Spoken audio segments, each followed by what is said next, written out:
지난주에는 우리 누가복음 15장의 탕자의 비유에 대해서 말씀을 살펴봤습니다.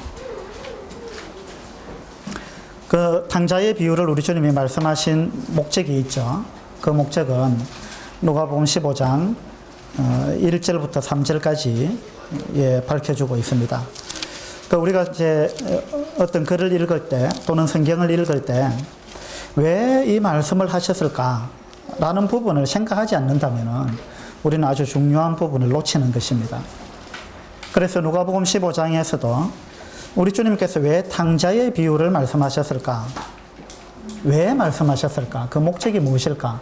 이런 부분들을 우리가 생각하고 읽게 될 때 그 주님의 마음을 우리가 알게 되죠. 그래서 누가복음 15장의 탕자의 비유는 이 바리새인과 서기관들이 수군거리고 그들 마음에 주님처럼 기뻐하는 마음이 없었기 때문에 오히려 판단하고 비방하고 수군거리고 그런 마음들로 가득 차 있었기 때문에 그 사람들에게 너희들의 마음의 태도가 잘못됐다 라는 것을 깨우쳐주기 위해서 우리 주님은 탕자의 비유를 말씀하셨습니다. 그리고 이 비유의 마지막에 32절에 보면 이 내 동생은 죽었다가 살아났으며 내가 잃었다가 얻었기로 우리가 즐거워하고 기뻐하는 것이 마땅하다. 이 말씀을 우리 주님은 꼭 하고 싶으셨습니다. 그래서 우리가 이제 이 주님의 기쁨에 동참해야 되는데 많은 사람들이 이 주님의 마음을 모르기 때문에 주님은 기뻐하는데 저 사람 왜 기뻐하는가 모르는 겁니다. 그리고 우리 마음속에 많은 이 비판하는 마음, 판단하는 마음, 이런 마음들이 가득 차 있다는 거죠. 오늘은 요한복음을 통해서 또 주님의 마음을 우리가 한번 배워보기를 하는 그런 시간을 가지겠습니다. 이 누가복음 15장은 바로 그와 같은 목적으로 기록됐는데 요한복음은 어떤 목적으로 기록됐겠습니까? 하나님은 요한복음을 통해서 우리들한테 무엇을 말씀하기를 원하셨겠습니까?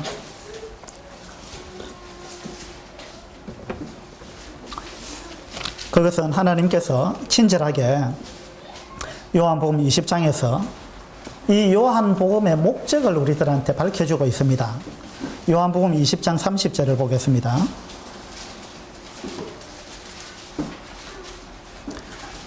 요한복음 20장 30절 같이 읽겠습니다.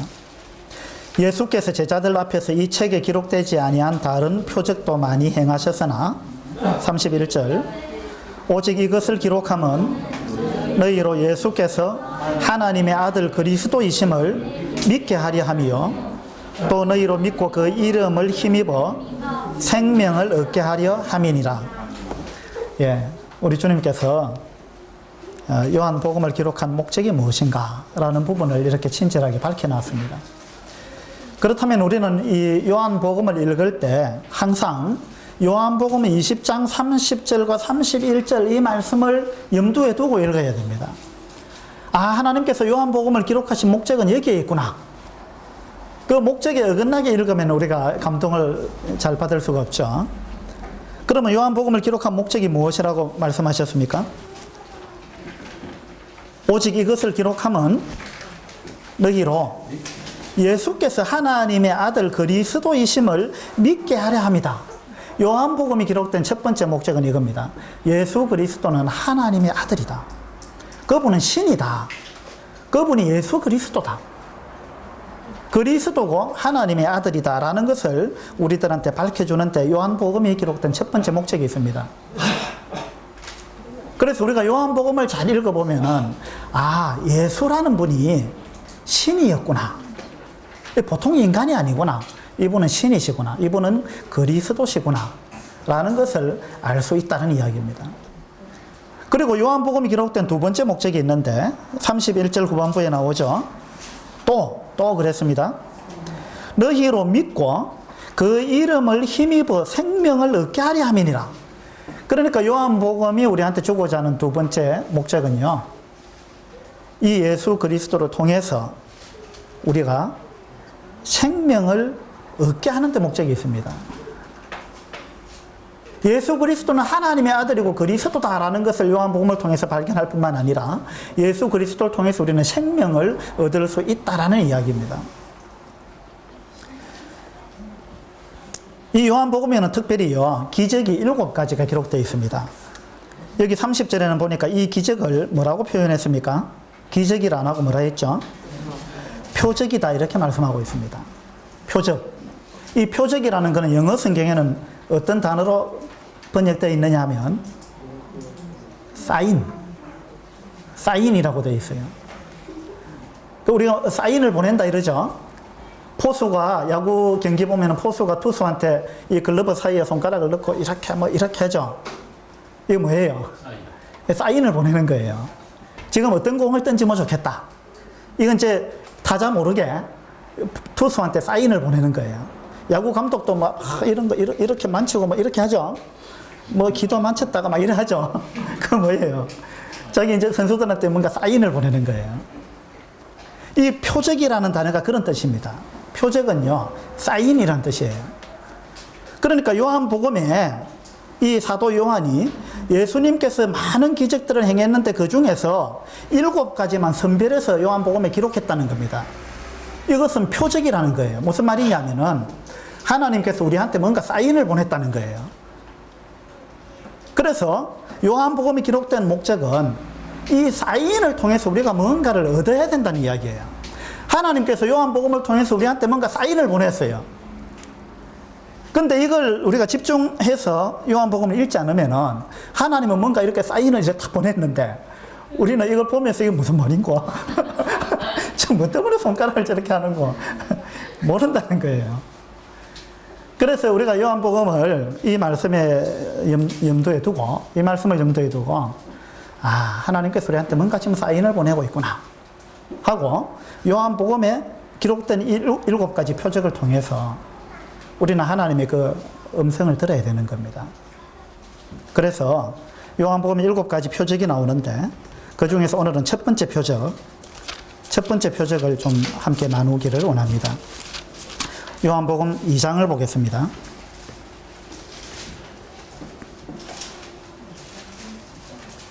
요한복음 2장 1절부터 읽겠습니다. 사흘째 되던 날 갈릴리 가나에 혼례가 있어 예수의 어머니도 거기 계시고 예수와 그 제자들도 혼례의 청함을 받았더니 포도주가 떨어진지라. 예수의 어머니가 예수에게 이르되 저들에게 포도주가 없다 하니 예수께서 이르시되 여자여 나와 무슨 상관이 있나이까? 내 때가 아직 이르지 아니하였나이다. 그의 어머니가 하인들에게 이르되 너희에게 무슨 말씀을 하시든지 그대로 하라 하니라. 거기에 유대인의 정결 예식을 따라 2통 드는 돌 항아리 6이 놓였는지라. 예수께서 그들에게 이르시되 항아리에 물을 채우라 하신즉 아귀까지 채우니 이제는 떠서 연회장에게 갖다 주라 하시며 갖다 주었더니 연회장은 물로 된 포도주를 맛보고도 어디서 났는지 알지 못하되 물 떠온 하인들은 알더라. 연회장이 신랑을 불러 말하되 사람마다 먼저 좋은 포도주를 내고 취한 후에 낮은 것을 내거늘 그들은 지금까지 좋은 포도주를 두었도다 하니라. 예수께서 이 첫 표적을 갈릴리 가나에서 행하여 그의 영광을 나타내심에 제자들이 그를 믿으니라. 요한복음에 이제 첫 표적이 등장했습니다. 하나님께서 우리한테 이제 첫 번째로 사인을 보냈습니다. 이 사인을 왜 주셨죠? 첫째는 이 사인을 통해서 예수님이 하나님의 아들이구나 하는 걸 깨달으라는 이야기입니다. 하나님의 아들이 아니면 이 일을 할 수가 없는 거예요. 물을 가지고 순식간에 포도주를 만들어 버렸습니다. 물론 이제 우리 자연 현상에서도 물이 포도주가 됩니다. 그래 되려면 한 6개월이나 1년을 지나야 되는 거예요. 뭐냐면은 땅 속에 있는 물을 포도나무가 빨아들여가지고 포도 열매를 맺고 그리고 그 포도 열매를 우리 사람이 어겨가지고 담아가지고 숙성되도록 발효되도록 기다려가지고 포도주가 나옵니다. 뭐예요? 물이 포도주 된 거잖아요. 그죠? 하나님이 그렇게 만들어 놨습니다.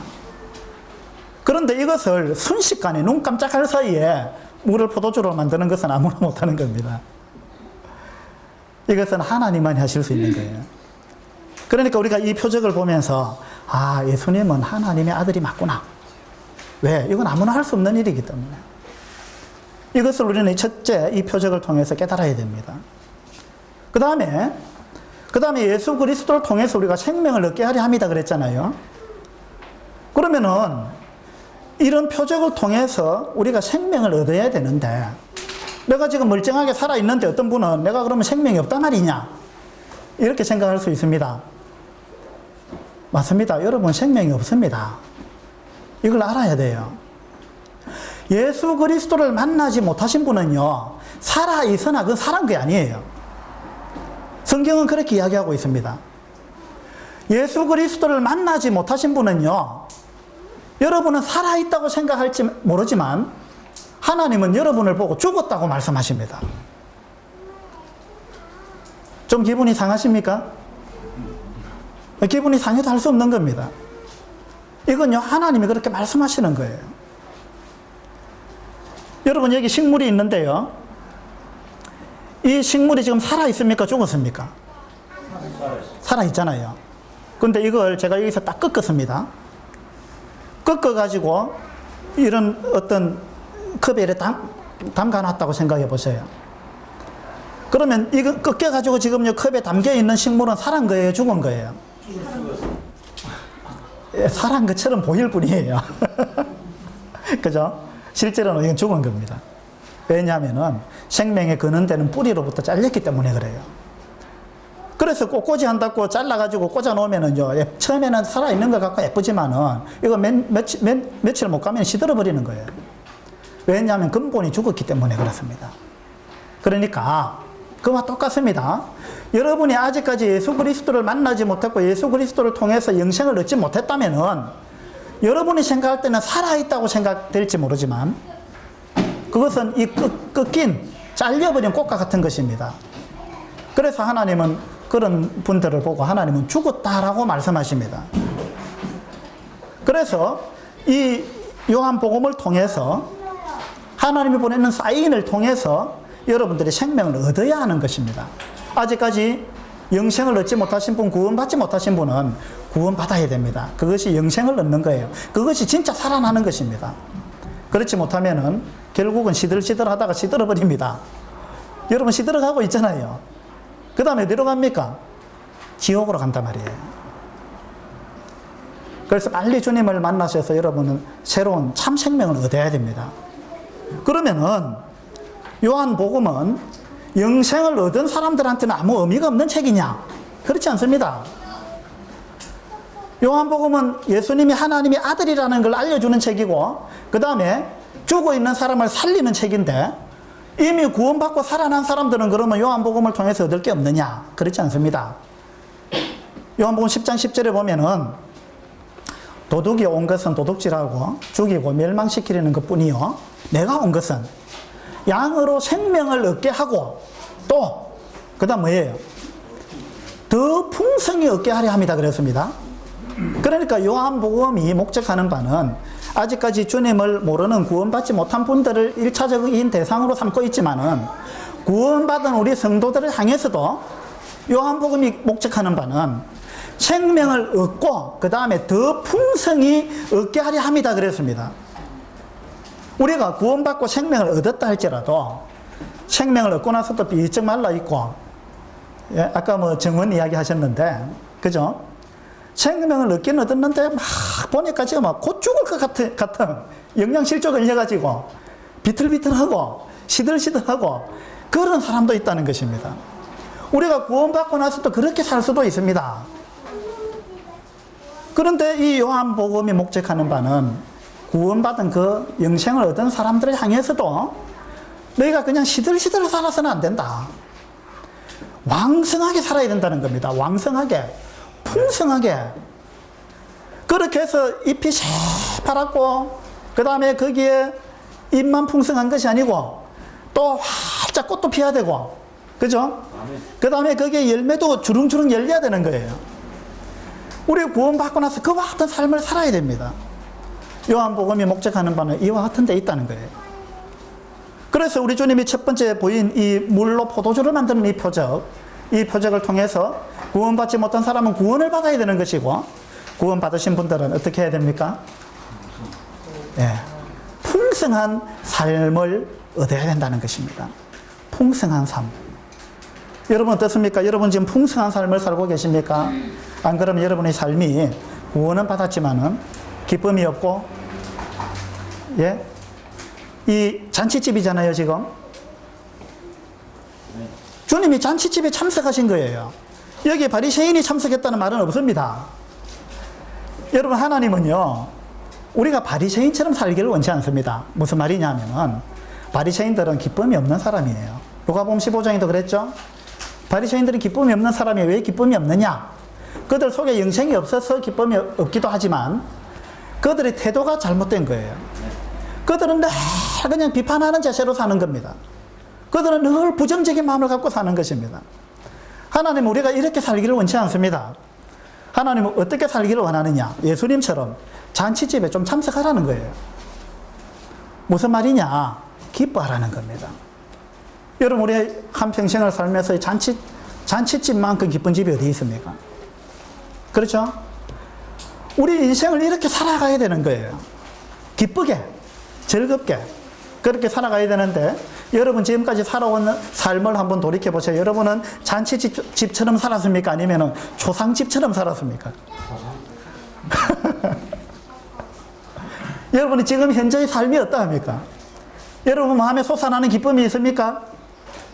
아니면은 늘 그냥 우울증 걸린 사람처럼, 안 그러면 조울증에 걸린 사람처럼. 이 조울증이 더 무섭다 하더라고요. 우울증은 그냥 늘 우울한 거예요. 조울증은 뭔지 아십니까? 조울증은요, 조자는 기쁘다는 뜻이고 우울자는 우울하다는 뜻인데, 뭐냐면은 기쁠 때는 한없이 기쁘고 막 하늘을 날 듯이 기쁩니다. 막 자신감이 넘쳐 흐르고 막 모든 것을 할 수 있을 것 같은 그런 마음 상태가 되는데, 어느 날 완전히 그냥 곤두박질 쳐가지고 저 밑으로 그냥 쳐져가지고, 그때는 막 아무것도 못할 것 같고 아무것도 하기 싫고 어떤 사람도 만나기 싫고, 그래서 문 딱 끌어 잠그고 두문불출하고 안 나오는 사람입니다. 여러분 그렇게 살지 않으셨어요? 지금 어떠세요? 우리가 예수 그리스도를 만나서 영생을 얻게 되면은 이런 삶에서 해방돼야 되는 거예요. 그래서 초상집처럼 늘 그냥 우울증 걸린 사람처럼 살아서도 안 되고, 조울증에 걸린 사람처럼 완전히 파도 타는 이런 삶을 살아서도 안 되고, 주님으로 인해서 기쁨이 충만함, 그런 이 변함없는 그런 삶을 우리가 살아가기를 하나님이 원하십니다. 요한복음을 통해서 우리가 그와 같은 것들을 터득할 수 있게 되기를 바랍니다. 잔치집에 지금 문제가 생겼습니다. 잔치집은 즐거워야 되는데 지금 잔치집에 근심이 생겼어요. 기쁨이 사라져 버렸습니다. 왜 그렇게 됐습니까? 왜 그렇게 됐어요? 3절, 2절에 보니까 3절입니까? 포도주가 떨어진지라 이랬습니다. 잔치집에 포도주가 떨어져 버렸습니다. 아주 큰 낭패입니다. 특히 중동 지역에서는 이 포도주가 없으면 안 되는 겁니다. 더더군다나 잔치집에 포도주가 지금 떨어져 버렸습니다. 이 지금 상당히 심각한 문제가 발생했습니다. 우리도 인생을 살다 보면 이런 때가 있죠. 이 잔치를 준비하는 이 집 주인은요, 얼마나 많은 시간을 두고 많은 또 정성을 들여서 이 잔치를 준비했겠습니까? 이 사람은 어떻게 완벽하게 준비한다고 했겠지만은, 그러나 예기치 못하게 뭔가 계산착오가 난 겁니다. 잔치 도중에 포도주가 떨어져 버렸어요. 지금은 잔치가요, 우리나라 잔치는 참 지금 뭔가 잘못됐어요. 그냥 예식장에 가가지고 뭐 20-30분 시간에 쫓겨가지고 막 후닥닥닥 그냥 해치우고, 이 잔치 분위기가 아니에요, 사실은. 그냥 지나가는 어떤 뭐 형식이고, 그렇게 해가지고 급히 그냥 뭐 저기 그 신혼여행 가기에 바빠가지고 찾아온 손님들하고 뭐 이래 즐거운 시간을 가지고 감사 인사를 나누고 뭔가 음식을 함께 나누고 이런 게 없습니다. 시간에 쫓겨가지고 결혼식 분위기 좀 바뀌어야 됩니다, 우리나라. 그렇게 생각 안 합니까?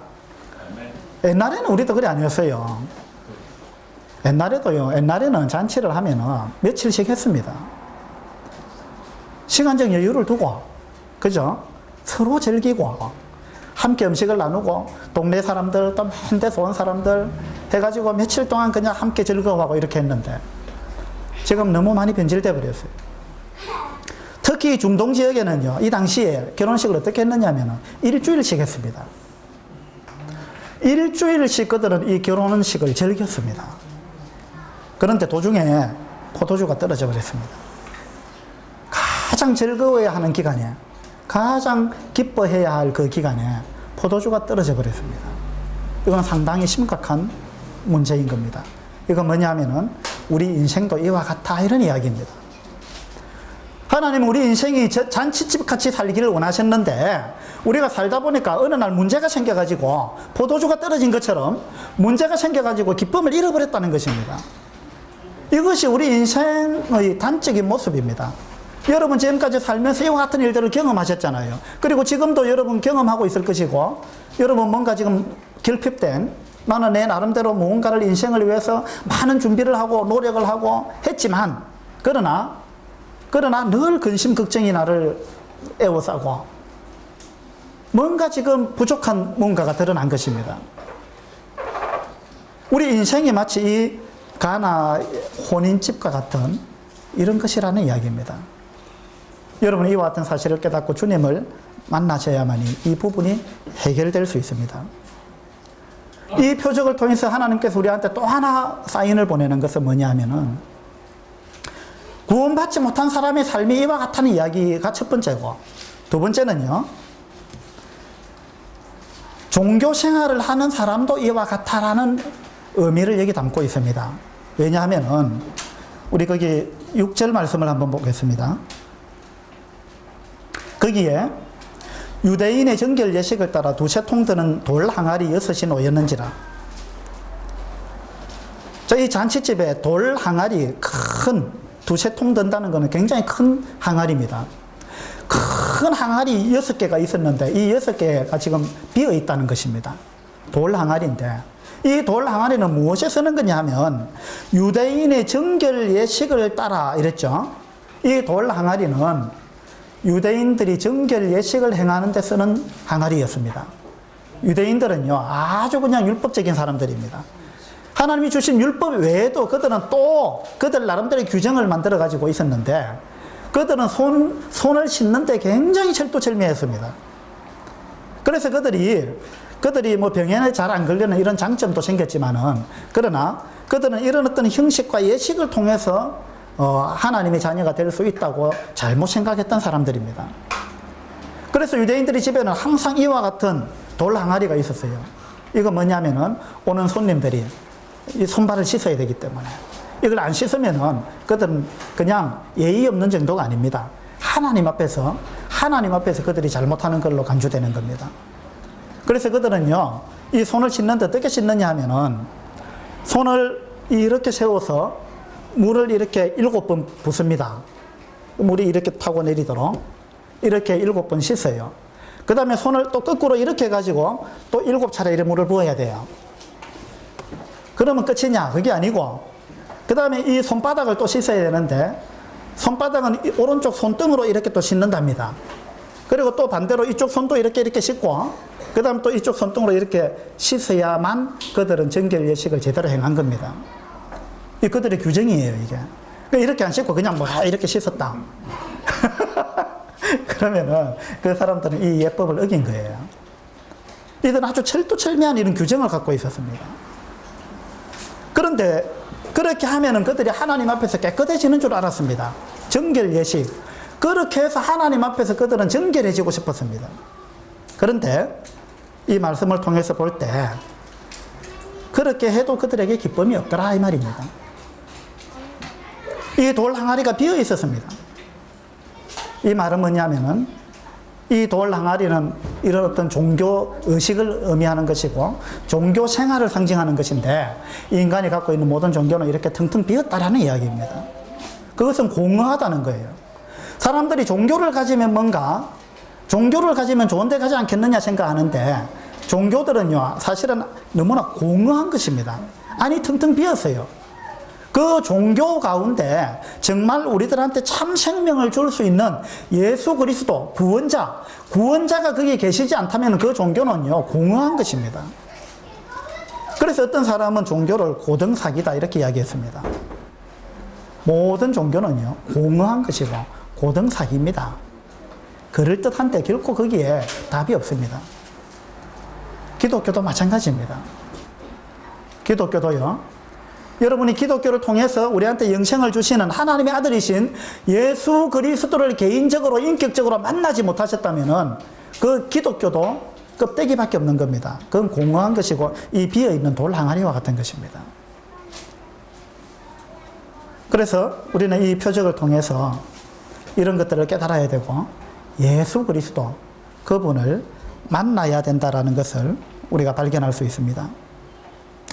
그 다음에 이 표적을 통해서 또 하나 우리가 놓쳐서는 안 되는 것이 우리가 구원받고 나서도 마치 이 포도주가 떨어진 것 같은 또는 이 항아리가 텅텅 비어버린 것 같은 그런 공허한 삶을 살 수도 있다라는 이야기입니다. 구원받고 나서도.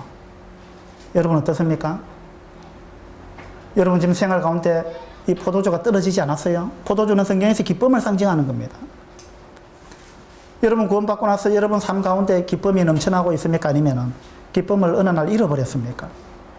성경을 봐도 기쁘지 아니하고 교회에 나와도 기쁘지 않고 성도들을 만나도 마음에 즐거움이 없고 기도를 해도 뭔가 기쁨이 없고 그래서 아이고 옛날처럼 그냥 술이나 좀 마실까 그런 생각을 여러분 혹시 갖고 계십니까?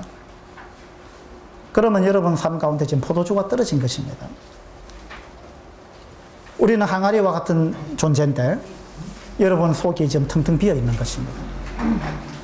구원받고 나서도 우리는 이렇게 될 수 있다는 이야기예요. 그럼 이제 이 문제를 어떻게 해결해야 되겠습니까? 어떻게 하면 이걸 해결할 수 있겠어요? 어떻게 하면 우리가 더 풍성한 삶을 살 수 있고 충만한, 성령 충만한, 기쁨이 충만한 그러한 삶을 살 수 있겠습니까? 그 원리가 여기에 나와 있습니다. 하나님께서 이 표적을 통해서 우리들한테 사인을 주셨습니다. 네, 그걸 발견해야 되죠. 한번 보겠습니다. 포도주가 떨어졌는데 첫 번째 이걸 어떻게 해결했느냐 하면은 3절에 보시면 포도주가 떨어진지라 예수의 어머니가 예수에게 이르되 저들에게 포도주가 없다. 이렇게 이야기했습니다. 누구한테 이야기했어요? 예수님께. 자, 여러분 이 문제를 해결하는 첫 번째 비결은요 내한테 포도주가 없구나 포도주가 떨어졌구나 라는 걸 깨닫는 데 첫 번째 원리가 있습니다. 첫 번째는 내한테 지금 기쁨이 사라졌구나 내한테 뭔가 지금 문제가 생겼구나 지금 나한테 포도주가 떨어졌구나 내 속에 뭔가 비었구나 지금 이걸 첫 번째 깨닫고 인정하는 것입니다. 그리고 이 문제를 가지고 누구한테 가야 됩니까? 예수님한테 가야 되는 거예요. 내한테 지금 뭔가 문제가 생겼구나 내가 지금 공허하구나 라는 걸 깨달았으면은 예수님한테 가야 이 문제가 풀립니다. 예수의 어머니가 예수님한테 가서 이걸 고백했잖아요. 지금 문제가 생겼다 포도주가 떨어졌다 하고 예수님한테 이야기를 했습니다. 우리도 마찬가지로 여러분의 삶 가운데 지금 뭔가 잃어버렸다면은 내가 지금 잔치집이 아니고 초상집 같아 그러면은 빨리 이걸 깨닫고 예수님한테로 가셔야 됩니다. 그런데요 희한하게도 문제가 생길수록 예수님한테 가야 되는데 거꾸로 하는 사람들이 있어요. 문제가 생기면은 교회를 안 나와요. 문제가 생기면은 성도들 안 만나요. 문제 생기면 성경을 안 읽는 거예요. 문제가 생기면 기도를 안 하는 겁니다. 어떻게 해결하겠다는 거예요? 예수님의 어머니도 자기 아들한테 갖고 지금 문제를 해결해달라고 부탁했습니다. 이 문제를 해결할 수 있는 분은 예수님밖에 없습니다. 여러분 우리 인생의 문제를 해결하실 수 있는 분은 예수님밖에 없어요. 그런데 희한하게도 문제가 생길수록 예수님께 나와가지고 예수님 나한테 이런 문제가 생겼습니다. 어떻게 해야 되겠습니까? 제가 지금 너무 공고합니다. 저를 좀 회복시켜 주십시오. 이렇게 해야 되는데 그렇게 안 하고 그냥 하나님 앞에 파업을 벌이는 거예요. 예? 저기 그 현대자동차의 뭐 노조 그 사람들만 파업하는 게 아니고 우리가 보면 종종 보면 하나님 앞에 파업을 벌이더라고요. 아, 하나님 나 안 갈랍니다. 파업입니다, 오늘부터. 무기한 농성에 들어가는데 굉장히 잘못된 방법이에요. 그래갖고 얻을 게 뭐가 있어요? 결국은요, 손해만 봅니다. 빨리 회복받을 수 있는 것을 오히려 시간을 늦추고 있는 거예요. 그래가지고는 그냥 그 문제를 들고 주님한테 가야 되는데 주님한테 안 가고 그냥 옛날 술친구 찾아가는 거예요. 그게 해답이 있습니까? 없습니다. 내가 지금 누구 때문에 괴롭다, 누구를 내가 용서하지 못하고 막 그 사람만 보면 그냥 막 가슴이 벌렁벌렁 뛰고 내가 괴롭다 하고 술친구한테 가서 이야기해 보세요. 무슨 해답을 주겠습니까? 가서 그냥 확 그냥 한판 붙어라. 뭐 그 이야기밖에 더 하겠어요? 그건 해결책이 아닙니다. 절교해라. 그냥 확 끊어보라. 뭐. 세상 친구들은 그렇게밖에 이야기 안 합니다. 그렇게 해갖고 뭐가 남겠어요? 그때 그 문제를 들고 하나님께 나와야 됩니다.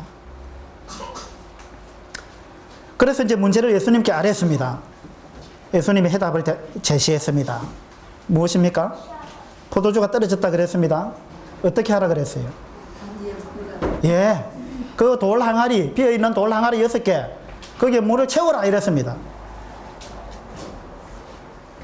항아리에다 물을 채우라 해서 포도주가 떨어졌는데 왜 포도주를 채워야지 물을 채우라 합니까? 근데 하인들이 지금 순종했어요, 안 했어요? 순종했습니다. 순종하면은 해답이 나옵니다. 해결이 됩니다. 우리는 순종을 잘 안 합니다. 아, 하나님 지금 무슨 이야기 합니까? 포도주가 지금 필요한데 뭐 물을 갖다 부으라는 게 무슨 말입니까, 지금? 시간 낭비입니다, 시간 낭비. 헛일이에요, 헛일. 내가 그런 거 못합니다. 하고 안 하는 사람들이 많은 거예요. 순종을 안 한다는 게 하나님이 해답을 제시하는데 순종을 안 하는 거예요. 그럼 문제 해결이 되겠습니까? 더 공부합니다. 안 되는 거예요. 거기 포도주가 떨어졌는데 주님은 지금 물을 갖다 부으라는 거예요. 하인들은 두말 안 하고 물을 갖다 부었습니다. 얼마나 부었습니까? 아기까지 채웠다 그랬어요. 100% 순종했습니다. 이게 그냥 무의미한 일 같았지만은, 그러나 주님이 하라는데, 주님이 하라면 이건 틀림없이 거기에 엄청난 뭔가가 있는 거예요. 이건 헛일이 아니에요. 순종했습니다. 아기까지 가득 물을 채웠습니다. 그 다음에 주님이 어떻게 하라 그랬어요? 떠서 이제 갖다 주라, 연회장한테. 떠서 갖다 주라 이랬어요. 이 물을 갖다 채워놓고 물 떠다 주라는 거예요. 포도주 없는데 지금. 그러면 이 지금 나중에 이 물이 포도주로 바뀌었습니다. 언제 바뀌었어요? 언제 바뀌었겠어요? 이게 항아리에 이제 물 갖다 부을 때 바뀌었겠어요? 안 그러면 물을 뜨는 순간에 바뀌었겠어요? 잘 모르죠? 예. 이 구절 한번 보세요.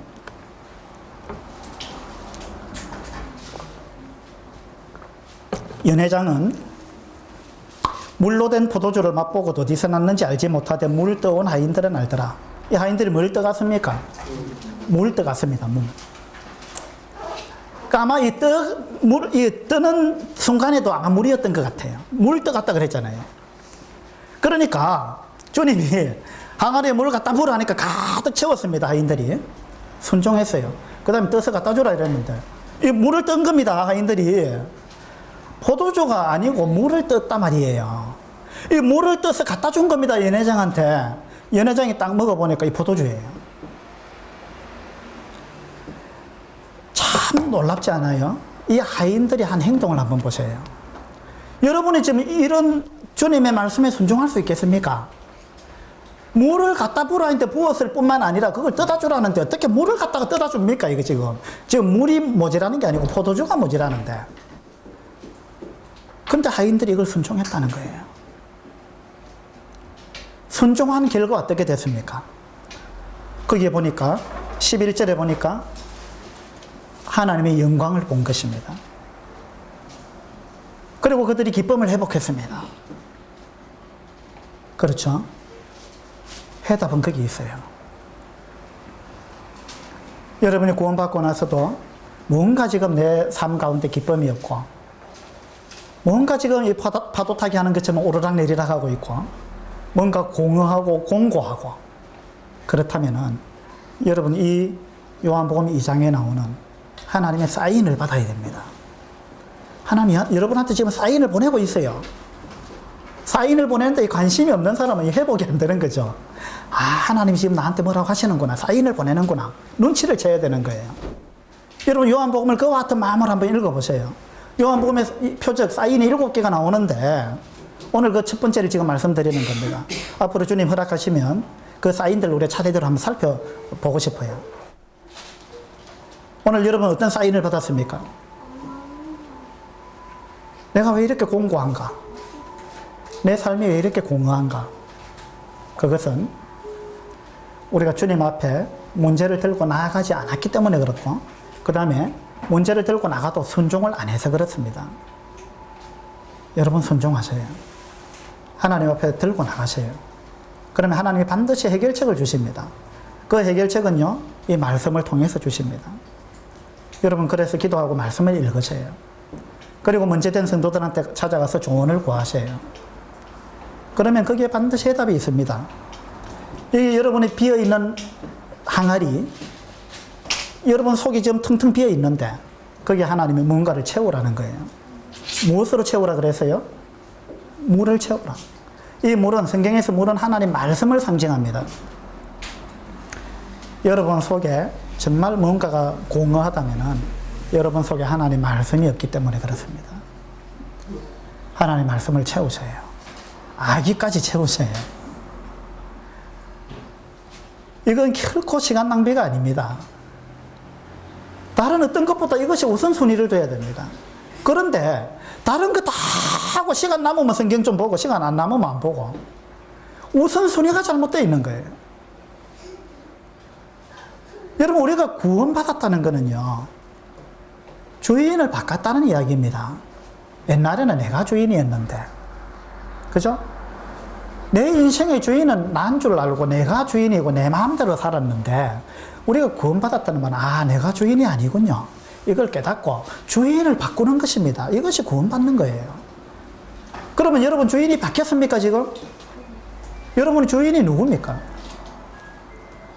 여러분이 구원받고 나서도 여전히 여러분 인생의 주인이 여러분 자신이고 여러분 생각대로 살고 옛날 방식대로 그대로 산다면은 말은 구원받았지만 실제로는 구원받은 삶을 살지 않는 거예요.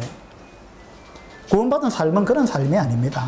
구원받은 삶은 이제 더 이상 내가 주인이 아니다라는 것을 우리는 하나님 앞에 인정하는 겁니다. 그래서 주님이라는 말 자체가 그거잖아요.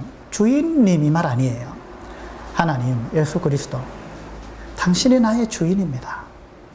그래서 내 인생이 당신 뜻대로 되기를 원합니다. 나의 주인이 되어서 내 인생을 살아주십시오. 나는 주인님의 뜻에 순종하겠습니다. 이것이 진짜 그리스도인입니다.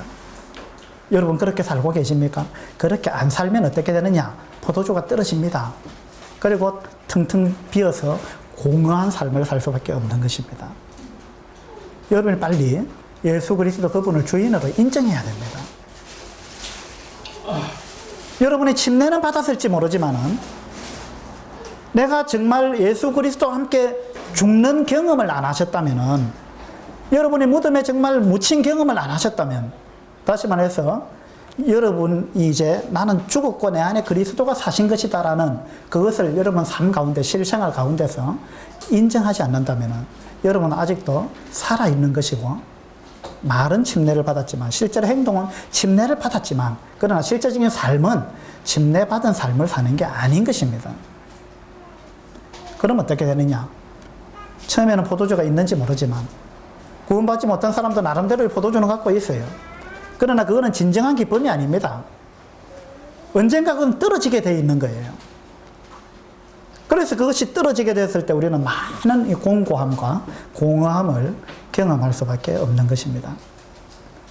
그래서 여러분이 주인을 빨리 바꾸셔야 됩니다. 바꾸시고 하나님의 뜻에 따라서 말씀을 채우시고 그 말씀에 순종하는 삶, 그러한 삶을 살게 될 때 여러분은 이 요한복음을 통해서 하나님께서 우리한테 주시고자 하는 그런 풍성한 삶을 경험할 수 있게 될 것입니다. 우리 모두 그렇게 되기를 바랍니다. 그래서 이 시간에 우리 하나님 앞에 이제 잠시 기도드리는 시간을 갖겠습니다. 여러분의 문제를 하나님 앞에 내려놓으세요. 인정하고 고백하세요. 하나님, 제가 이런 문제가 있습니다. 그래서 제가 참 공고하고 제가 공허합니다. 하나님, 이것 좀 해결해 주세요. 하고 하나님 앞에 고백하세요. 그리고 나를 변화시켜 달라고 하나님께 기도하십시오. 이 요한복음 2장에 나오는 이 표적은요, 물 같은 우리를 포도주로 변화시킬 수 있는 분은 예수님밖에 없다라는 이야기입니다. 어느 누구도 못하는 거예요. 우리의 인생이 포도주가 떨어진 것 같고, 이 항아리가 텅텅 비은 것 같고, 또 우리 인생이 맹물과 같다면은 하나님은 우리를 가득 채우기를 원하고, 우리를 변화시키기를 원하고, 그래서 이 맹물과 같은 우리의 삶을 좋은 포도주로 만들고자 하시는 분이십니다. 저를 변화시켜 주십시오. 하고 여러분 이 시간 기도하게 되기를 바랍니다.